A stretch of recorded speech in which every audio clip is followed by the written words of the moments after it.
Committee say they have evidence that morale has slumped among police officers deployed to Boku to maintain peace. Speaking on PM Express, ranking member on the Defense and Interior Committee, Reverend Tim Kojo, who is also the Ascent South MP, revealed he is in possession of audio recordings in which some officers expressed fear for their lives in the midst of the worsening security situation in the area. His concerns may have been reinforced by a leaked wireless message from the Ghana Police Service, which paints a grim picture of the situation in Boku and surrounding areas in the Upper East region.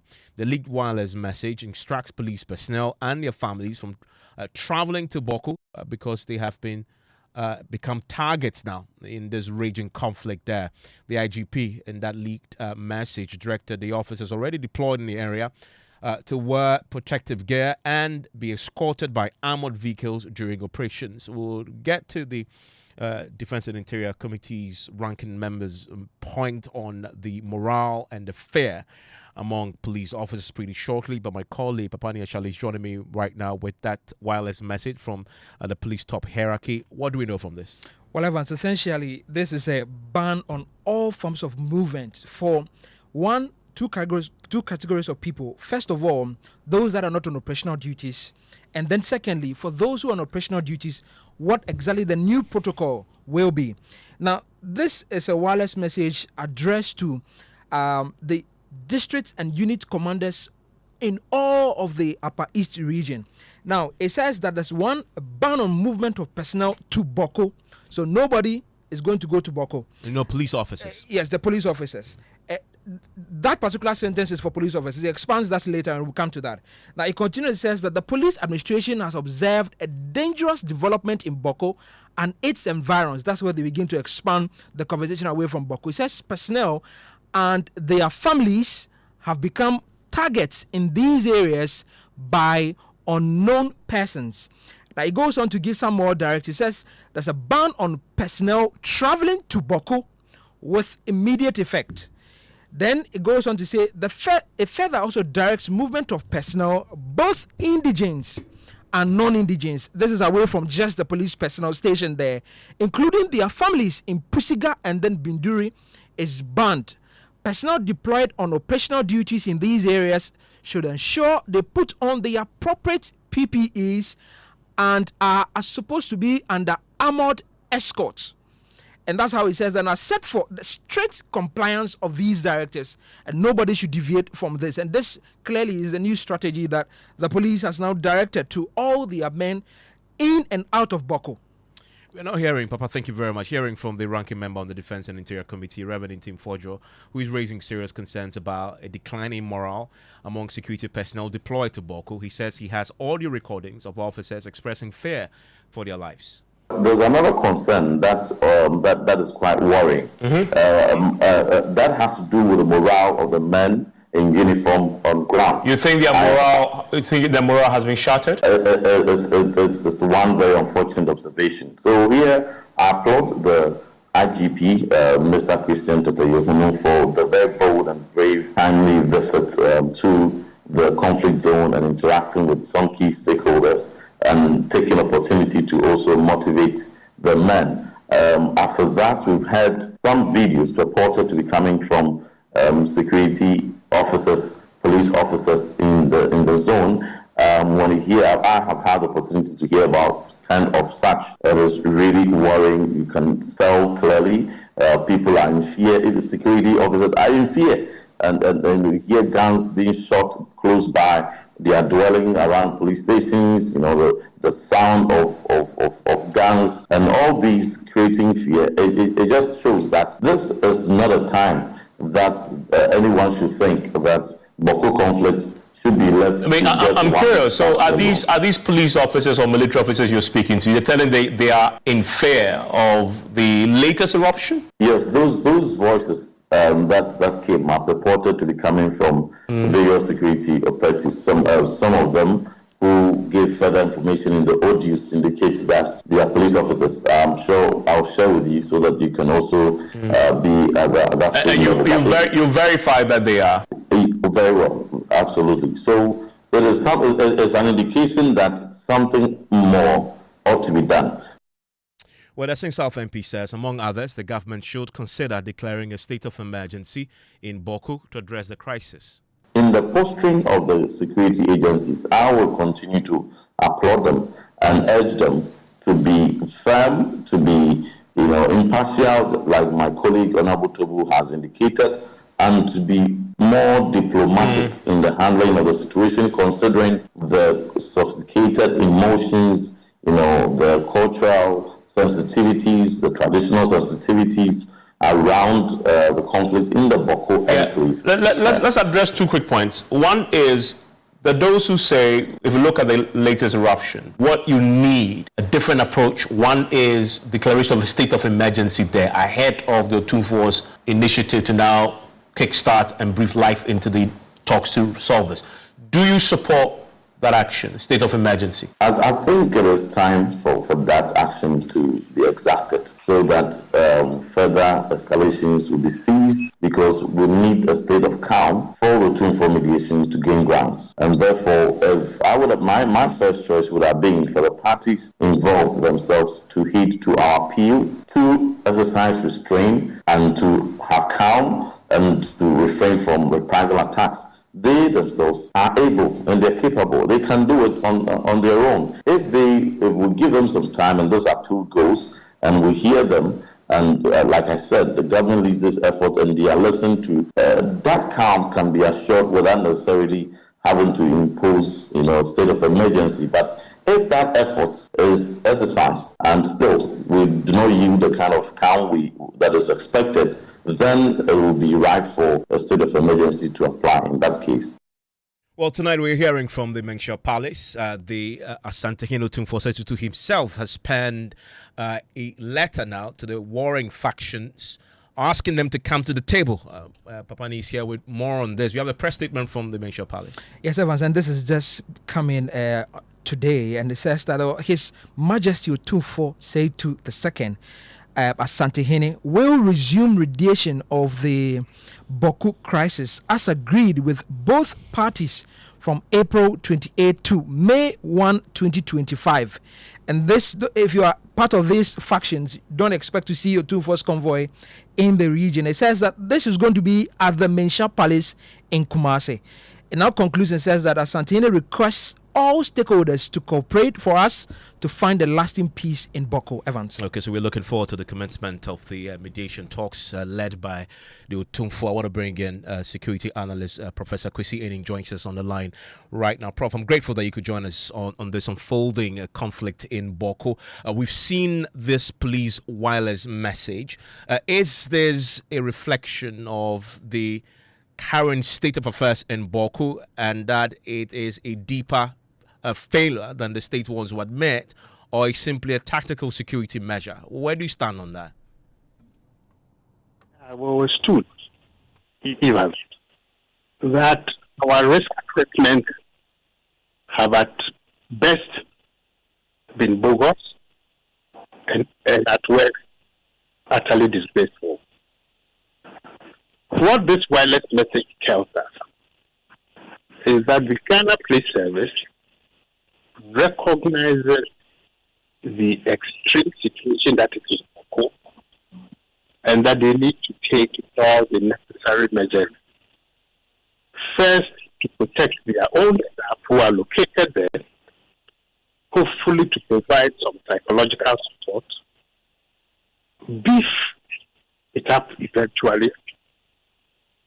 But the state of Ghana would need to demonstrate its capacity to recapture the territories to which even the Ghana police is now ready in sending in extra men. So this is a dramatic escalation of the situation in Boko, particularly when some people attempted to assassinate the IDP by shooting at his car. If you see that bullet hole, and I believe that Geek 1 is always an armored vehicle, then it tells you about the quality and the type, ammunition, and firepower that we are looking at. And I'm also curious what this then signals to the public and to the armed factions when police officers have been directed not to move while in Boku. So your family and yourself, you can't move from your own home unless you are being instructed and directed into the theater and under armored guard. Is this a tactical retreat that then fuels the conflict even more because those who are armed are seeing the security officers themselves afraid? Well, I think in operational calculus, this sends a signal to those who are armed that they are now on an upward ascendant, that the statutory security forces have been pinned to the ground or to the wall.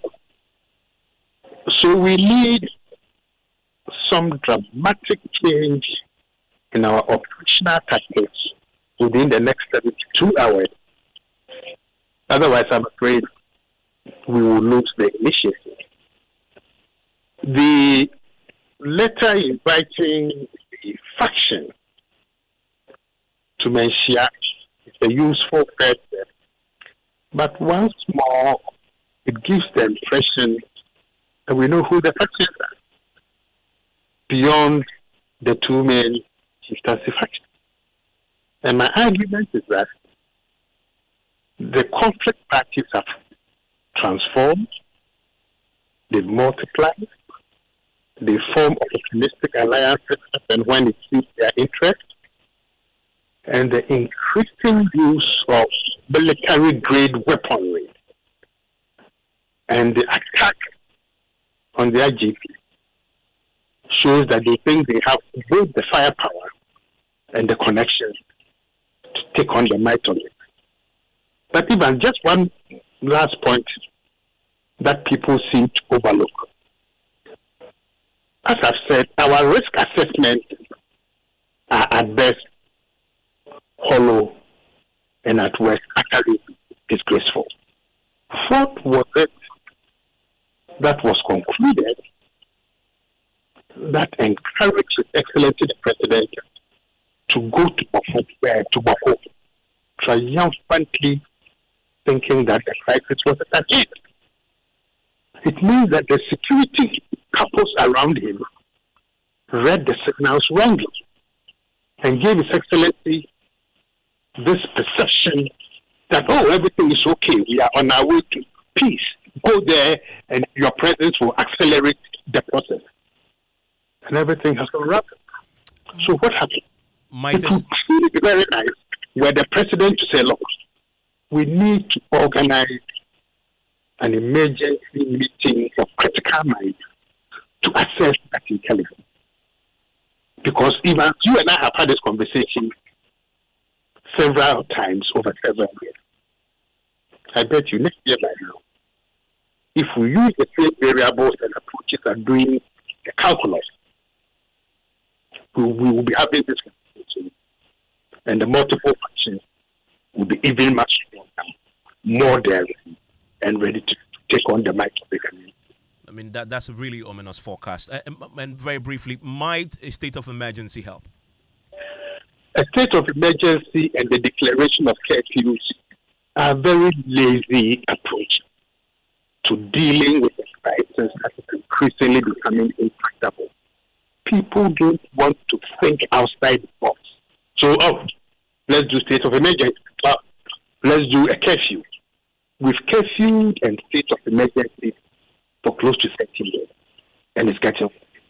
We need different approaches, more nuanced, more informed, more daring, using the risk assessment and tools and intelligence that is available to us. This pussyfooting and tickling ourselves so we can laugh doesn't help. We need new things. I'm grateful, Professor Enning, there talking to us about the raging conflict in Boku, and we stay there a while longer because tonight medical doctors are fleeing the area and they are rejecting transfers there entirely. They're choosing joblessness over staying in a conflict zone that continues to claim lives. Now, last Monday, at least 3 people were killed in renewed violence there. Several homes have been torched, including one reportedly belonging to a member of parliament. The situation escalated on Sunday when two plainclothes police officers were shot and killed by unknown assailants. Now, teachers and health workers are living on the edge. In fact, you've heard the security itself, the policemen themselves are now being asked to stay at home and not move. And the Defense and Interior rankings say they are living in fear. Think about the teachers and the nurses. Many are now contemplating exiting the area altogether. The president of the Ghana Medical Association, Dr. Frank Srebo, says the situation is dire. Indeed, it is a disaster for even us as medical doctors who are working in Boku at the moment. A lot of our doctors in Boku currently are working under extreme emotional stress and fear. And if you speak to them, you realize that most of them are not themselves. And they will tell you that their output has really gone down. So what is happening is that for some of them, even going to work is a problem. So absenteeism is something that is very much rife. And a few of them have decided to leave. So we have some who have left and they are currently in Accra and Kumasi and they are refusing to go back. What is also happening is that there are some of them who are in administrative positions and they are unable to enforce any discipline. So, for example, if a worker doesn't come to work and you decide that you even want to take disciplinary action against the worker, the next day your photograph is plastered all over and you are threatened that if you don't take care, you'll be the next target. Wow. We've had doctors whose homes have been raided and riddled with bullets, and so they have to seek police protection. So it is not easy at all. And as you can see, other people are moving out, and so are the doctors. And now people are refusing to accept postings to Boku. In the past, Boku used to be one of the places where, regardless of even the issues with the fact that doctors were not accepting postings to the northern regions, they were a place that was quite attractive for doctors to go to. And so Boku had no challenge with medical personnel at all.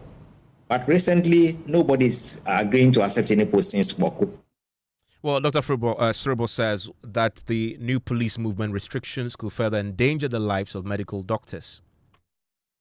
Anybody at this moment, if you are posted to Boku, you would gladly accept to go. No way. And so definitely it's not a place for any doctor to accept to go. I am sure if you even accept to go, your family would deny you. So obviously, new postings is something that is off. Doctor, final question before even the police that is supposed to provide us with security, the directive to police personnel on the ground is that they should stay home. Even if they have to move, they should move in an armored vehicle. Where they have nothing, they should stay home and they should restrict their movement. This is the directive from the IGP to police personnel on the ground. I don't know what the GMA is doing together with the Ministry of Health to ensure the protection of those who have accepted to stay and offer their services to Boku. Let me say, whether fortunately or unfortunately, the same police that is offering protection for our members who are in Boku at the moment is the same police doing a very good job to ensure that our members are able to go to work and come home. And their homes are actually under security. And so, and let me indicate that it's also very good that directly no doctor has been targeted. Okay. So I think for the police, recently we saw at least two of their personnel being killed, but we have not had any doctor directly being targeted. And so that gives us a little bit of comfort. But you never know, you can be caught in the crossfire. And then the good thing is that anybody whose life had been threatened, quickly we have worked to put that person out. Okay. Let me bring in the president of the National Association of Graduate Teachers, Angel Kabonu, joins us on the line right now. Angel, how is this latest eruption in Boku affecting your teachers there? Well, it is affecting education in general. Both children ability to or regularly to go to school, and teachers also attending school regularly with a peace of mind to be able to teach and create the learning atmosphere is been affected. Look, you don't need to be targeted before you get hit. You can be killed by a stray bullet, or you can be caught in crossfire, or any of such situations. Look at policemen.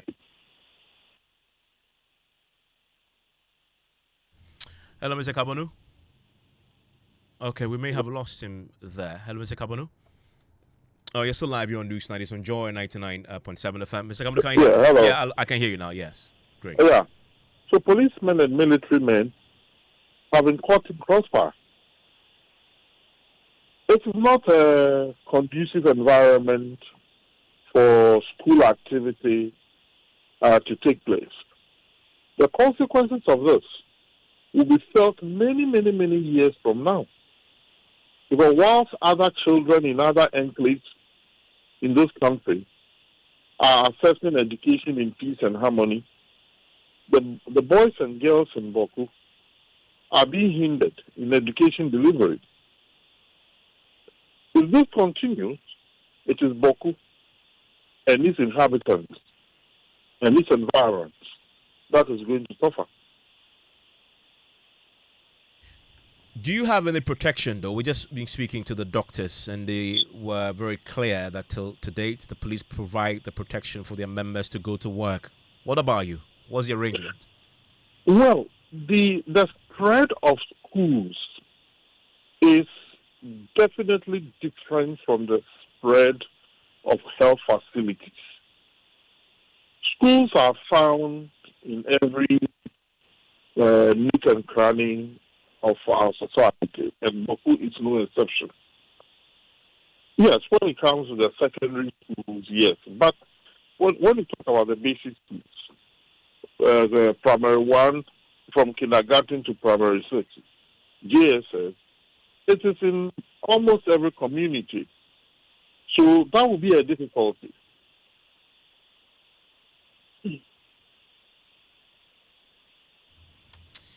Thank you very much. That there is Angel Kabanu speaking to us. And apologies for the bad connection to him. And if you are in Boku tonight and listening to us, why don't you get in touch? 055-11-11997 is the WhatsApp line. So live your news, Night on Joy 99.7 FM. Now to the Shanti Regional Capital now, where Amnesty International is demanding an apology and a retraction from the mayor of Kumasi, Ofori Ajiman, following his recent comments threatening to flog traders who defy the city's pavement trading ban. The human rights organization described the mayor's remarks as deeply troubling and a violation of the basic rights and dignity of citizens. In an interview on Joy News, the board chairman of Amnesty International, Francis Nyamtechi, demanded that the mayor immediately retracts. It's regrettable that a mayor should behave that way, and we have to condemn that act. And then also, I think that the president has to call him to order. As early as possible, we want him to come out to retract and apologize to the individuals. Even if you look at the area they are talking about, the reason why the traders are in the streets is because of the actions of the government. So they were in their stores and their shares working, and the government asked them to leave for them to build a new market for them, and the government has actually reneged on that. And so your inaction should not result in punishing or threat to punish any innocent Ghanaian. We at no point support citizens to violate the laws we have set for ourselves. Secondly, people must make ends meet legitimately. And so if you ask them to move, where should they move to? That is the first question we should be asking the mayor. In any case, the most unfortunate thing is that every day, the same KMA send past people to go and take tolls from them. Every day, morning to evening. And so we need to tackle this issue with that. And at no point should we endorse our leaders to be using threats. The coercive power of the state is with them, and they must use it responsibly. Well, we're also hearing from the traders themselves, and as you can imagine, they are not happy. Clinton Yeboah was at the Doom Market and interacted with the traders on the planned decongestion exercise and the threat by the mayor.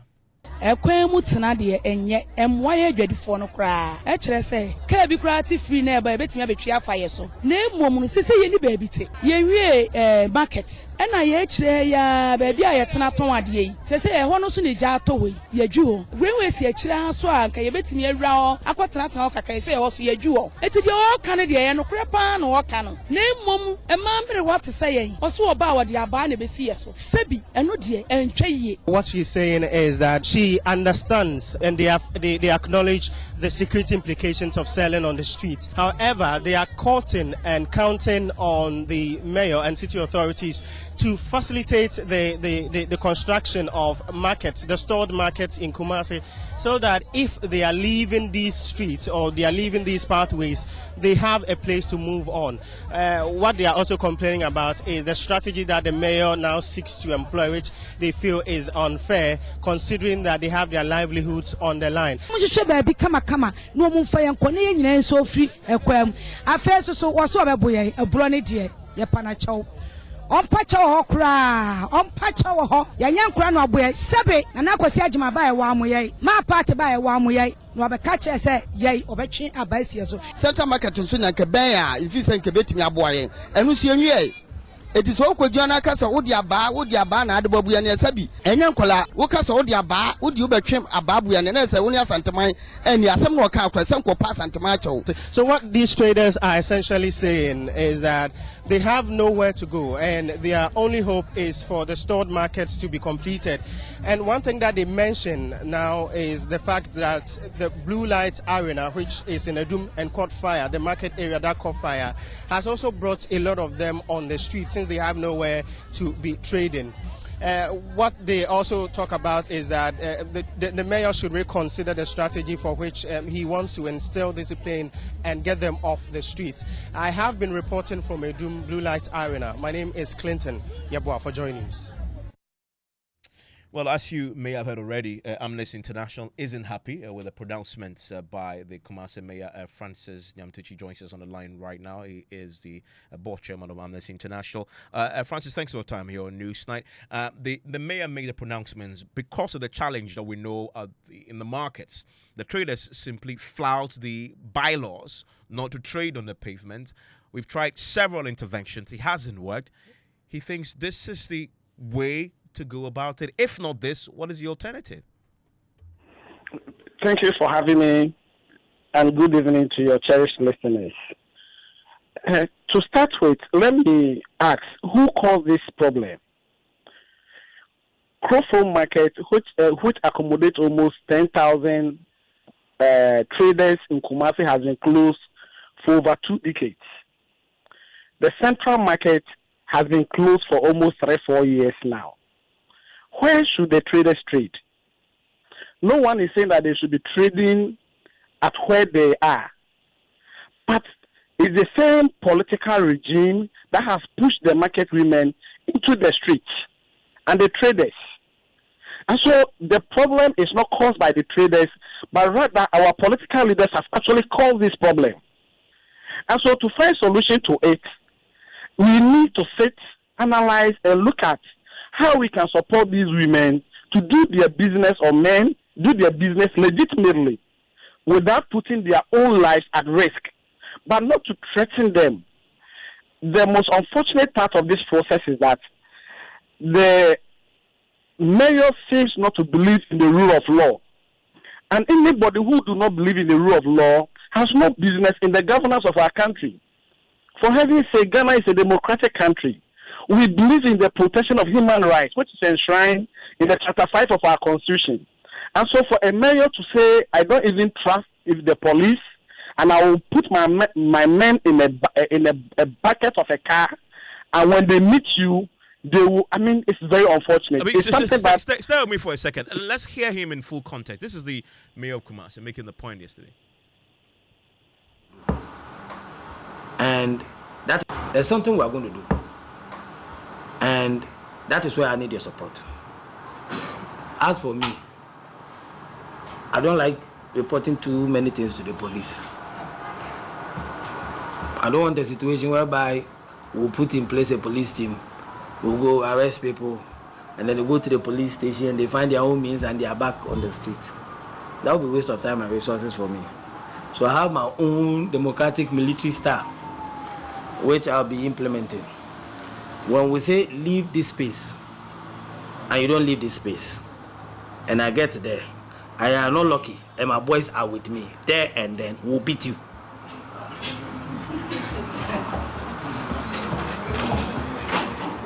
There, in the middle of a doom. If you're not lucky, if I'm alone, you'll be lucky. But if I'm there, and my 10 boys are in their pickup with me, with their hips, trust me, we'll beat you. If you don't want to experience that kind of situation, do that which is right and which is lawful. This is Otumfuo City. This is the Asantehene City. This is the Garden City of West Africa. We have to preserve its image. And I am here to work to satisfy the city for Otumfuo. And I want to ensure that this city looks like Otumfuo City. And when we talk to you, and we implore on you to adhere to that which we all do, and we can all have peace, and you want to let the job become difficult for me, I will let your body feel the difficulty that you are giving to me. So when it gets to that period, please, don't sit on your radio station and say that Akwawe or ever had to training, those things. Please. So that's the mayor there, and I want to bring in also the former mayor of Kumasi. He was there. He also attempted to decongest the city. Joins us now, Mrs. Sampai. Mrs. Sampai, you attempted to also decongest the city. You also dealt with the traders. As we know, it wasn't quite a success because the traders are still there. He's trying something else. Do you endorse this approach? Thank you, Evans, and a good evening to your listeners and those also watching you on other networks. It's a difficult task dealing with the people of Kumasi, which I must admit. And but for the approach, you see, the Kumasi Metropolitan Assembly, likewise all other metropolitan municipal district assemblies, have bylaws. We have our bylaws that are gazetted, and they deal with all offenses and infractions within the city. So going ahead with this, you put the democratic militarism is not the way to go. I mean, you do so, you are going to cause lots of displeasure for yourself. I mean, so what's the way to go then? You were there. What's the way to go, if not his style? Yeah, the way is to make sure of the enforcement. I mean... But you tried that, Mrs. Sampai. It didn't work. No, but we tried it. It didn't work. We have a lot of things to do. One, the completion of the Central Market Phase 2 is one factor that when it's completed will help in the massive decongestion of the business center, because all those people who walk around the place are people who walk around vehicles and all that. And the ground floor of that facility is going to be totally used for a terminal. And therefore, automatically, when the vehicles are no more picking people from the streets around where you have the traders, they will all leave and go and join them at the Central Market area. But Mr. Pine, that is a theoretical expectation that once you build the market, they will move. But we know it's been tried in Accra. You build the market, the traders say it's difficult for customers to walk into the market, so they rather prefer selling on the pavement. Accra, a case in point, people died on the Adenta Dodowa Road. They build a footpath and overhead bridge for people to walk on, and still people cross the roads. Yeah, so when you're having a massive decongestion, then you have reason to do that, because the facility to house them, to make them comfortable to engage in their trade is there. And that is very important. So do I hear you say that once you build the markets and they still refuse to move, then it's okay to adopt the democratic military not okay to adopt that approach, but okay to use means that are legal, that are humane in letting them move to the market. Because after you deal with them, all that they tell you is that Yes, we are working at the central market, we're working at growth room, we're working at these satellite markets, and all of these are under reconstruction. And therefore, we have no option than to come and walk around these areas. So if those facilities are in place, they wouldn't have any justification whatsoever to be in the streets. Mr. Pine, thank you very much. And I had with me also the Amnesty International board chair. And you heard some Pine, a former mayor of Kumasi. The first thing he said was it's very, very difficult dealing with the people of Kumasi. We can't do the same things, expect a different outcome, can we? Hello, Thank Francis. Yeah, hello. Francis, I can hear you. Can you repeat the question for me? I'm saying we can't do the same things and expect a different outcome. So what the issue here is not about doing the same thing. The issue here is that you block my economic access to market for me to go and work.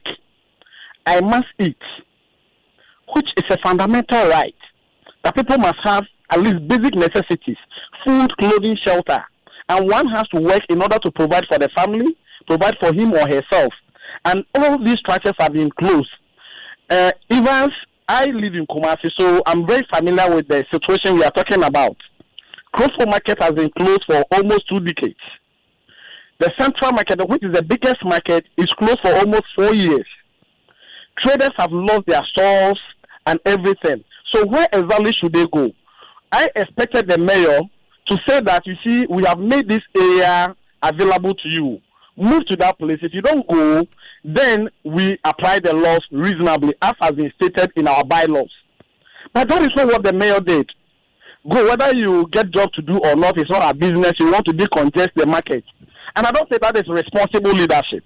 Thank you very much. That there is Francis Nyantichi is with the board of Amnesty International. Thank you. I'm grateful that you joined us with your thoughts. And I want to hear from you. If you live in Kumasi, do you first agree with the former mayor who just joined us and say it's very difficult to do with the people of Kumasi? So, he tried, he didn't quite succeed, but yeah, the new mayor says, well, he will adopt the democratic military style. I want to hear your thoughts on this. George Yaffe is joining me with business. George, pretty interesting decision taken by the Kumasi mayor now that there's been a little criticism. I wonder whether he's going to press ahead with it. If this approach or this strategy has worked in the past, we wouldn't have seen these people still on these pavements. So it appears that that strategy is not working. And therefore, what strategy should they adopt to deal with the situation? Because we've done this in the past. And one of the traders spoke about that former mayor, Okunkom, and he was very tough on them. And all. But what happened? So it appears that this strategy is not working. And maybe we have to adopt other engagements to try and deal with the situation.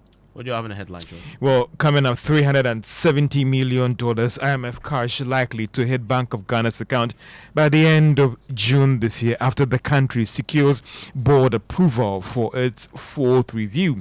And Finance Minister Dr. Tuforson rules out discussion to extend Ghana's program with the IMF that should be ending in May 2026. The business news on Newsnight is brought to you by MTN Business. Welcome to the new world of business. Kingdom Books and Stationery, your number one stop shop for all your office essentials. Since Tanks and Pepsodent Herbal and Charcoal. Get ready for MTN Stands in Worship 2025. It's bigger and better this year. You don't want to miss great performances from great artists like Tego Sisters, Moses Oke, Hannah Mafo, Nasi, Empress Gifty, Bethel Revival Choir, MTN Viva Voices, and a host of other spirit-filled artists. Join us on Easter Sunday, the 20th of April at the Grand Arena at 6 p.m. for an unforgettable night of heavenly worship. Gospel legends and fresh voices will take you on a musical journey through the decades, blending classic hits with modern favorites. Dress up and show up in your all-white attire and be prepared for a heavenly night. Let's come together to celebrate God's goodness at MTN Stands in Worship 2025. It will be a heaven-on-earth experience. This event is strictly by invitation. MTN.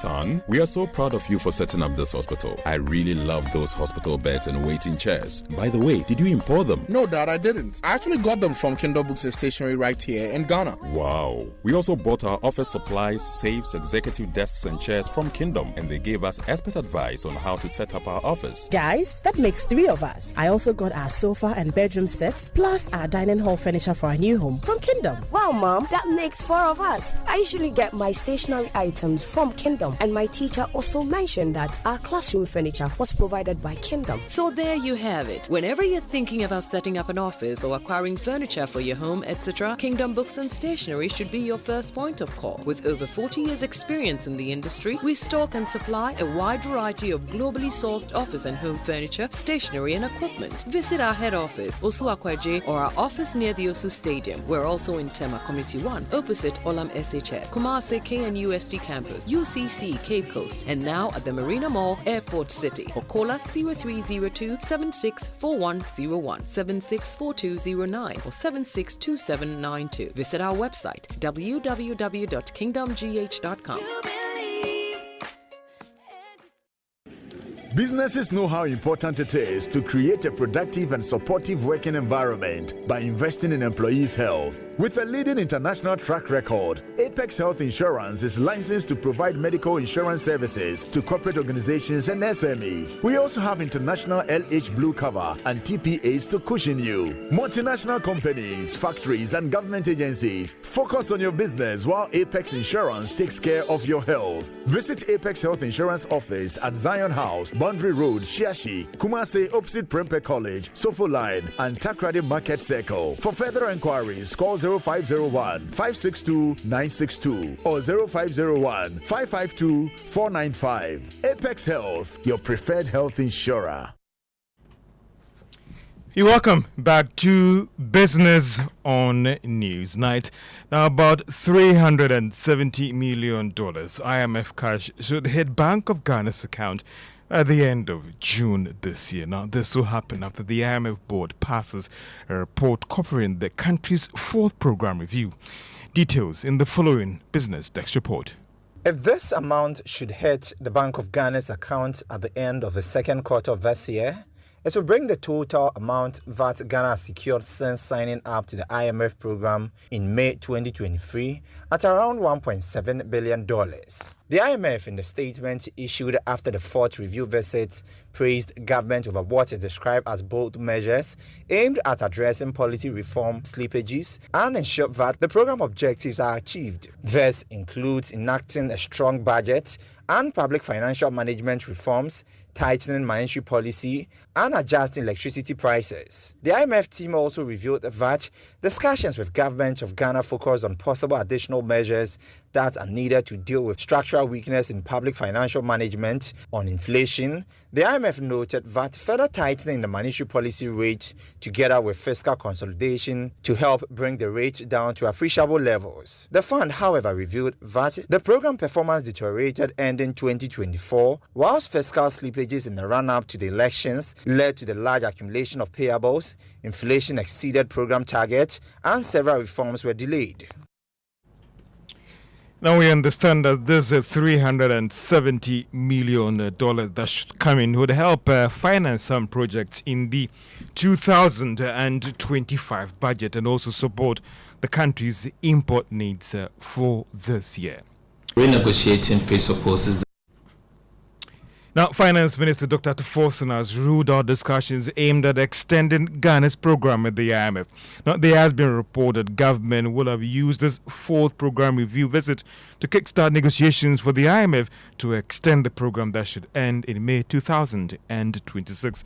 But speaking at the joint news conference today, the Finance Minister noted that they are committed to completing the current program.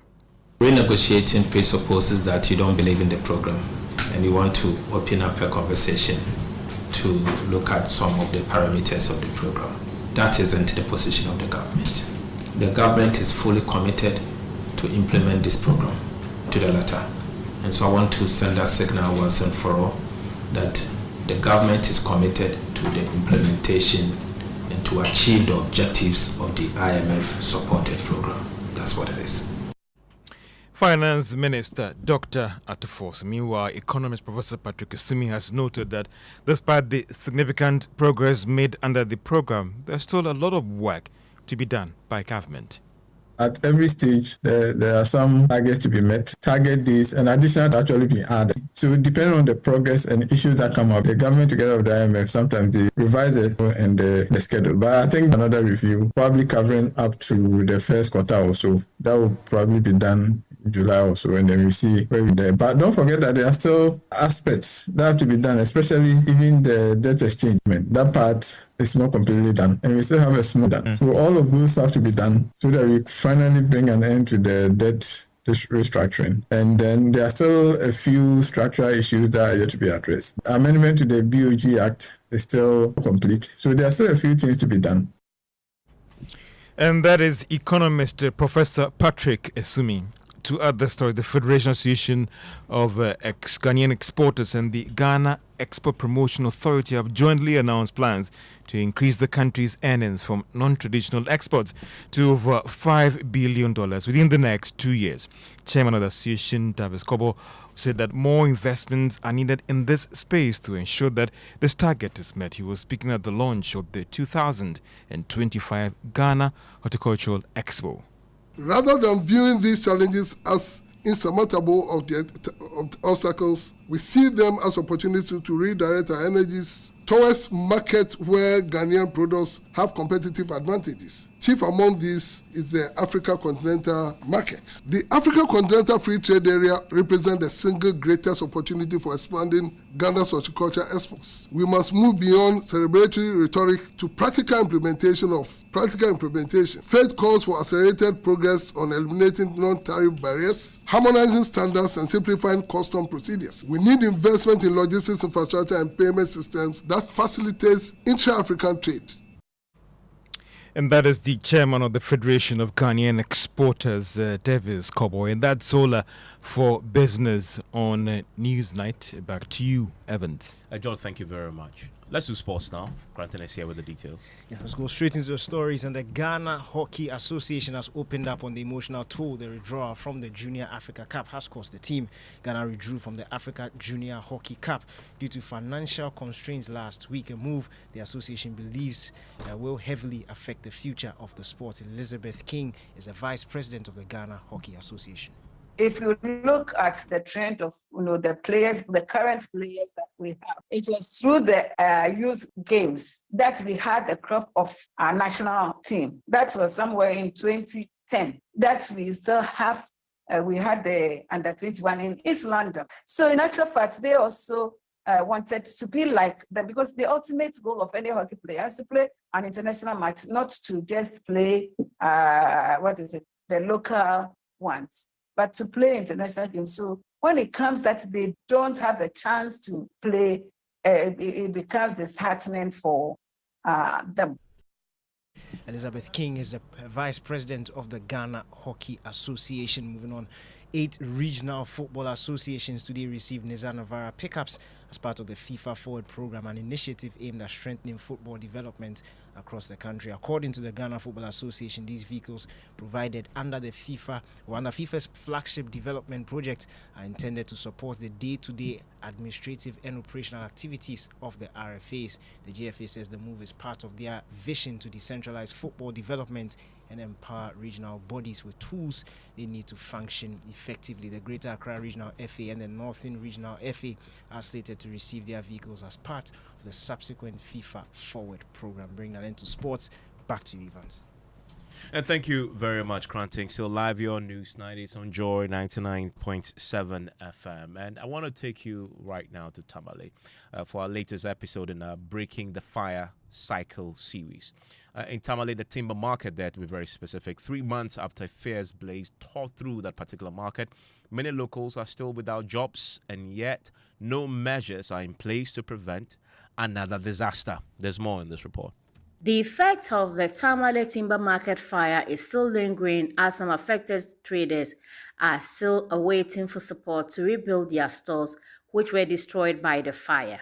This incident is part of a larger trend of fire disasters that has affected the region. Master Suli, a trader at the timber market, said Since the fire outbreak, nothing has changed. And then up to date, we couldn't hear anything from anybody. Our leaders, especially the politicians, nobody come to this market to visit and see what is happening.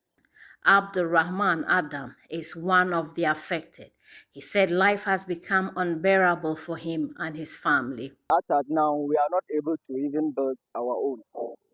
This is the place that I'm getting small to build or to feed my family. So up to now, they are not giving us even our tools. I don't have tools to do work. I have to buy new tools, and then money is not there. Another carpenter at the market, Ibrahim Mutawakil, said it was difficult feeding his family whilst waiting to get back to work. To feed our family was a problem. And even some of our machines, we couldn't repair it. Some are here. It is broken down.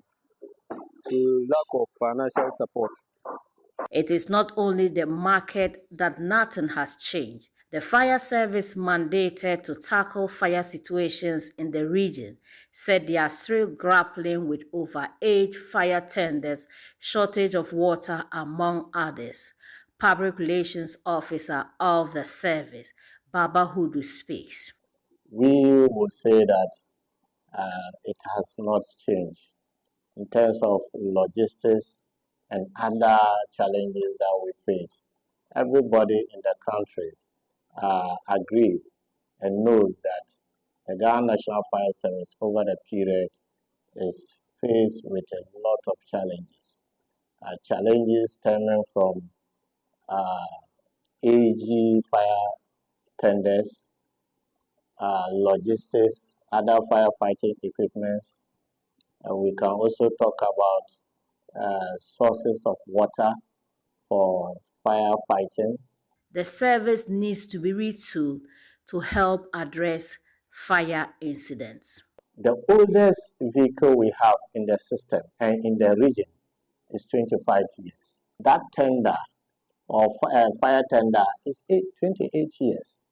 It was procured in 2000 till date. As we speak today, that vehicle has not been revived yet. And Martina Burgri filed that report. You can catch the full series, this episode, or across our social media platforms. Now, child prostitution, drug abuse, counterfeit operations, and suspected human trafficking. That is what a joint task force of military and forestry commission personnel discovered deep in the Subri River Forest Reserve in the western region. What was thought to be a small illegal mining camp turned out to be a hidden community of what 10,000 inhabitants. Details in this report by Natalia Kwanzaa, read to you. Deep in the Subri River Forest Reserve in Ghana's western region lies a hidden community, a sprawling illegal mining settlement known as Abewa Ninkrang. Home to more than 10,000 people, it has grown far beyond a makeshift village. This is no ordinary encampment. It's a full-blown enclave with its own shadow economy, one sustained by child prostitution, drug abuse, counterfeit operations, and suspected human trafficking. In a dawn raid, a joint task force made up of military personnel and the Forestry Commission stormed the enclave. What they expected to be a hideout for about 2,000 illegal miners turned out to be a bustling community with over 10,000 inhabitants, many of them foreign nationals from Nigeria, Guinea, Niger, Burkina Faso, and Mali. This place, it's an eyesore. The place is full of illegal miners with all manner of activities within this community. We've seen incidents of child trafficking, child prostitution, drug abuse, money laundering, counterfeit, you name them. And we are getting nationals from all over the sub-region. It appears this community is a representation of ECOWAS. So we have people from other neighboring West African countries, from the Sahelian regions, from Guinea, from Niger, from Burkina Faso, from Nigeria, from Mali, and all of them are here. And this is a rural community. Why are they here? You can tell that there is no place within the community that they are mining. They are mining in the Subri Forest Reserve. And the effect on the impact of the illegal mining on the forest is very devastating. So as you can see, we raided this community. We managed to get rid of the entire illegal hub that was probably constructed by this illegal miners as a hub. And in fact, what we've seen here is an ISO. We managed to rescue some few foreign young Nigerians. One of them confided in us that her madam brought her the kind of work that she's expected her to do, she's not going to do. And clearly such a minor is being trafficked and involved in prostitution right here in this village. Among those found were trafficked girls from Nigeria, lured with false promises and forced into the sex trade.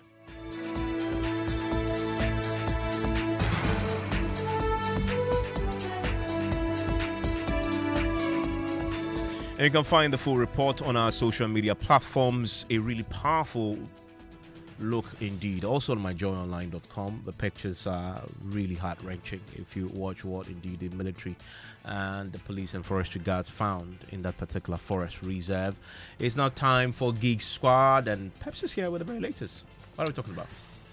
Have you been to a hotel or a particular place and you are asked to enter some details like your Ghana card and you are wondering... Yes, no, absolutely. I always hate that. What are these people going to use it for? Exactly. And you're wondering what? And they say it's a requirement. Every hotel does that. Exactly. We want to see how these businesses are actually working to ensure data privacy and security, because now data is everything and almost everywhere they are asking for it.